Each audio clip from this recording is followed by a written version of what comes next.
Welcome to my channel. In this video, we're going to look at a glorious scene of worship in heaven, as described in Revelation chapter 14, verses 1 through 5. John has a vision of the 144,000 from Israel singing a song before the throne of God, and it's unlike anything we've heard before. This heavenly music is being played on harps that the 144,000 have just tuned and are now ready to play for their king. Let's set the stage for this event by reading Revelation 14, 1 through 5. And then I saw an angel coming down from heaven, having the everlasting gospel to preach to those who dwell on earth, and to every nation and tribe and tongue and people. And he who leads them to the mountain of God is the shepherd and overseer of his people, and he will feed them and lead them to springs of water, and they will rest there, and he will bring them into the fullness of the knowledge of the Lord, into the brightness of his countenance, for glory and majesty and power. And I heard a sound as of a great multitude and as the sound of many waters, and the sound of loud thunder, saying, Alleluia, for the Lord God omnipotent reigns. Now let's break down this passage. First, John sees an angel coming down from heaven. This would not be the only time John saw an angel in chapters 7 through 11. Angels appear frequently to deliver messages from God to his people. And this angel has an important message to deliver, the everlasting gospel. The word everlasting means never-ending or perpetual. So this is a perpetual gospel message. It's not just for our lifetime or a certain season. No, this gospel message goes on forever. And who receives this message? Well, John says that it goes to those who dwell on the earth, and to every nation and tribe and tongue and people. In other words, this gospel message is meant for everyone, Jew and Arab, European and African, Chinese and Indian, everyone. And what does this angel do after delivering the message? Well, he leads people to the mountain of God. Verse 3 tells us that he is the shepherd and overseer of his people.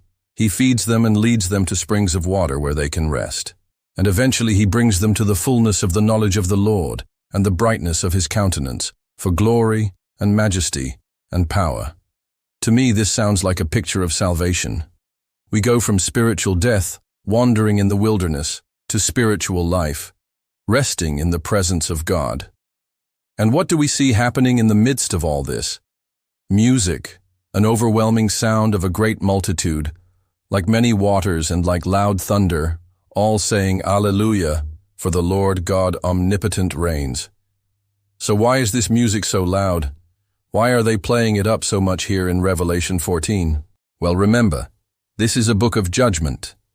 1/4 of the earth is judged in chapters 6 through 8, and then another judgment comes with the bowl judgments in chapters 15 through 16. But in the midst of all this judgment, the people of God are still worshipping. Why? Because no matter how bad things get, God is still in control. And this music is their way of expressing that truth. The God who rules in the affairs of men is their God, and he will judge the earth righteously. So whether it's in the midst of suffering or in the midst of heaven, the main thing is to keep your eyes on Jesus and to praise him because he is worthy. So now let's stop here for a moment and consider the fact that this song of praise seems to be the main focus of this passage. The author is highlighting the song. So why is this song so important? Well, first, it reminds us that God deserves our praise. He is worthy of praise because he is our creator. In Psalm 145, verse 3, David writes, Great is the Lord and greatly to be praised, and his greatness is unsearchable. Or in Psalm 148, verse 11, Oh, give thanks to the Lord, you his servants, you who stand in his counsel and fear him. Praise the Lord, you his creatures, and worship him, all you who dwell on the earth and fear him. God deserves our praise because he created us and everything around us. He is the ultimate source of all things. Second, the song reminds us that God is worthy of praise because he has delivered us. Isaiah 43 verse 21 says, This people I have made, and I will have mercy on them, and I will teach them my ways and my thoughts, which may seem to be far off, but are actually very near, says the Lord. Surely with a shout, with songs, and with triumphal procession I will come to you. I will bless you, I will praise you, and will increase you. I will exalt you. God has rescued us from sin and from Satan's kingdom, and he has placed us in his kingdom. And third, God is worthy of praise because he will one day bring in his eternal kingdom. In Matthew 25, verse 31, we read, "When the Son of Man shall sit on the throne of his glory, you righteous people will shine forth as the brightness of the heavens. In the kingdom of your Father, you will inherit the kingdom prepared for you from the foundation of the world." In other words, Jesus has promised that one day he will set up his eternal kingdom, and the people of God will reign and rule over the nations with him. They will be co-rulers with Christ in the kingdom. That's why Paul could write in Colossians 3 verse 4, "When Christ, who is our life, will appear, then you will appear with him in glory." Let's turn our attention back to Revelation 14. Who is doing all the praising here? But the question is, what are they doing here in Revelation 14? They are worshiping God with their harps. Harps were commonly used in the Old Testament to make music for the Lord. In Psalm 9:2, for example, the psalmist writes, "I will praise the Lord according to his righteousness, and will sing to him a new song." And again, in Psalm 33:2, "Praise the Lord, O my soul. Forget not all his benefits, all his blessings, all his wondrous works, and the multitude of his mercies."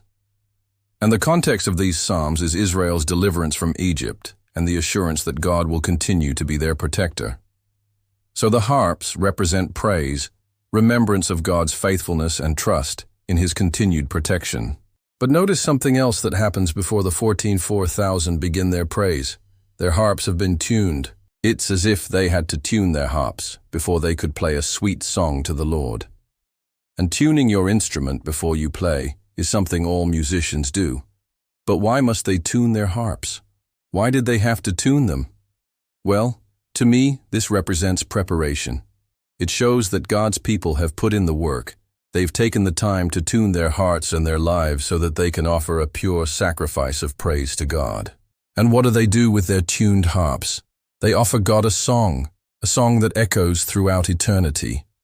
You might be thinking, well, what's so special about that? I mean, we all sing to God. Well, there's a couple things that make their song unique. First, it's played on harps.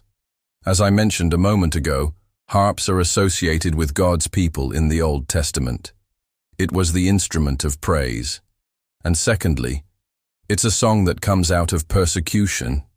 Remember, this is a vision that John receives during the tribulation, the worst time in history for Christians. And yet, even in the midst of this suffering, he sees 144,000 Israelites singing before the throne of God. It's a song that comes from suffering, a song that comes from obedience. And lastly, it's a song that echoes throughout eternity. When John saw this vision, he saw 144,000 people singing. But really, he was seeing all of God's people from all throughout history, from Abel to Abraham to Moses, David, Isaiah, John the Baptist, and even Jesus himself, singing the same song together. He saw all of God's people, both Jew and Arab, both male and female, all singing together. And he saw them continuing to sing as more and more people are saved. Through the preaching of the everlasting gospel, through the preaching of the angels, people from every tribe and language are joining in on this one song.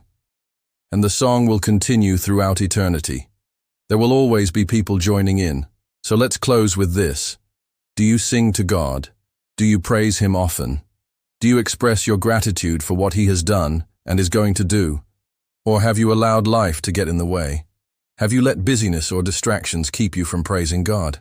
If so, let the song of the 144,000 encourage you to remember God's faithfulness, to trust in God's continued protection, and to tune your heart and life so that you can offer God a pure sacrifice of praise. Thanks for watching. If you enjoyed this video, subscribe to my channel and click the bell icon so that you get notified every Monday and Thursday I post a new video. And if you want to know more about the book of Revelation, check out my Revelation verse-by-verse study playlist, where I break down each verse of Revelation. Thank you for joining us on this journey through Revelation's final vision, a glimpse of the New Jerusalem, the place where Yeshua will be worshipped forever. This powerful promise fills us with hope, reminding us that no matter what we face today, an eternal kingdom awaits where God will dwell with his people. Before we close, Let's pray together. Heavenly Father, we thank you for the promise of the New Jerusalem and the eternal hope we have in Yeshua. Help us to live each day with our eyes fixed on your kingdom, to walk in faith, and to share your love with the world. Prepare our hearts for that day when we will worship you forever. In Yeshua's holy name, Amen.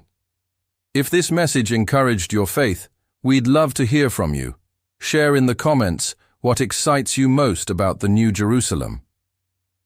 Don't forget to like, subscribe, and turn on the notification bell so you won't miss the next video in our epic Bible series, right here on the Tanakh Bible Channel, where the Word of God comes alive.